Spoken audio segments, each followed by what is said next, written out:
rain began softly over Enugu. It tapped gently on zinc rooftops. It washed red dust from the roads. It cooled the restless air of the city. Then it grew steadier, more deliberate, as though the sky above Enugu had chosen this particular day to empty itself. Uche sat at the back of a moving tricycle, soaked in silence, watching the familiar streets blur beneath falling water. Everything looked different in the rain. Buildings appeared distant. Streetlights flickered through the mist. Even the hills surrounding Enugu seemed quieter.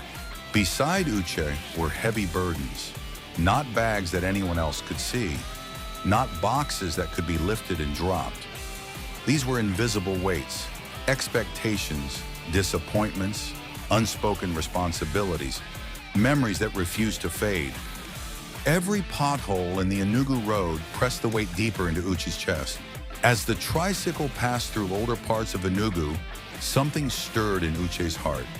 Taker's house, the compound where Uche had once lived, the place where childhood ended early. Inside that house, strength was not praised.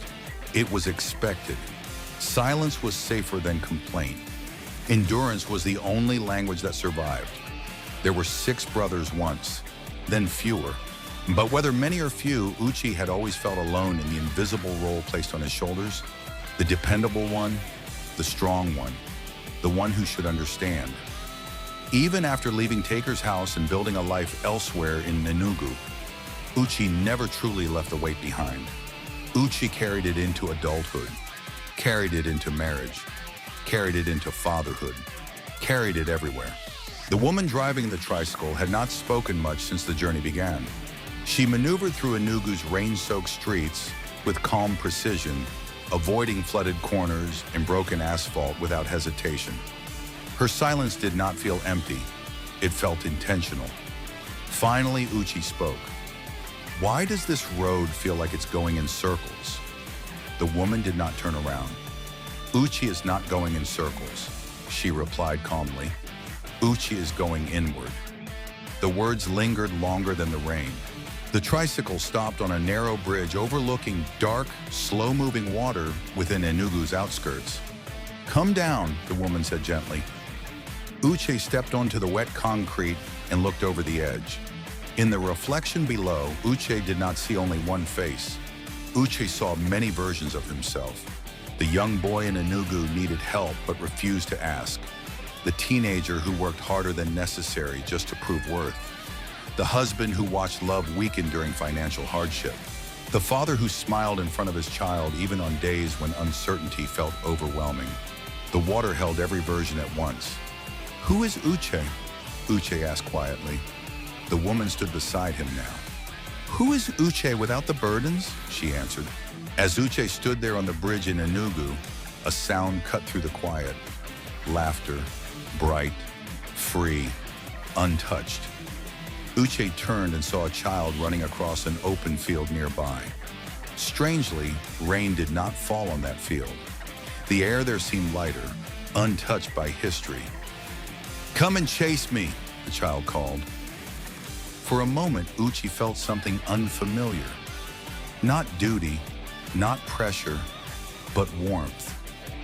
The kind of warmth that reminds someone why they endured so much in the first place. Uche turned back toward the tricycle. The heavy burden still sat there waiting. "What happens if Uche lets it go?" Uche asked. The woman's face seemed deeper now. Not different, but layered.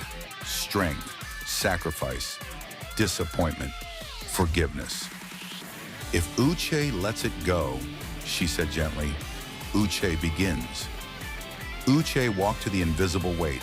For years, Uche believed carrying everything was proof of strength, proof of loyalty, proof of love. But standing there in the rain-soaked air of Enugu, Uche realized something powerful. Not every burden was meant to be carried forever. Slowly, Uche stepped back. The heavy burdens did not crash to the ground. They did not explode. They simply began to fade, like mist dissolving under early morning sun over Enugu's hills. Uche felt no dramatic miracle, just lightness, a quiet kind of lightness. The rain stopped. Clouds thinned. Enugu's skyline became visible again, clearer than before. The bridge no longer felt like a place of reflection. It felt like a crossing. "You have carried enough," the woman said softly. "Now create. Create a life not built only on endurance. Create a story not defined only by hardship. Create a future where strength includes softness." Uche realized something that had never been fully understood before. The greatest burden was not responsibility. The greatest burden was believing Uche had to carry everything alone. The woman returned to the tricycle. "Are you coming?" she asked. Uche looked at the long road stretching through Enugu. "No," Uche replied quietly. "Uche will walk from here." For the first time, Uche was not being transported by circumstance. Uche was choosing direction. The road was still long.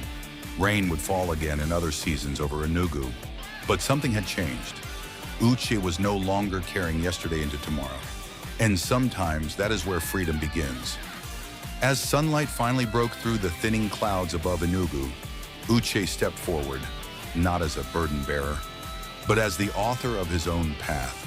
The rain had not come to drown Uche. It had come to reveal what was never meant to be carried forever.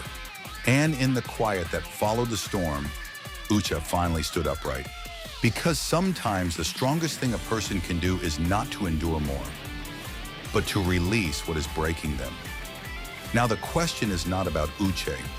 The question is about you. What heavy burden are you still carrying that was never meant to be yours? How long have you mistaken endurance for strength?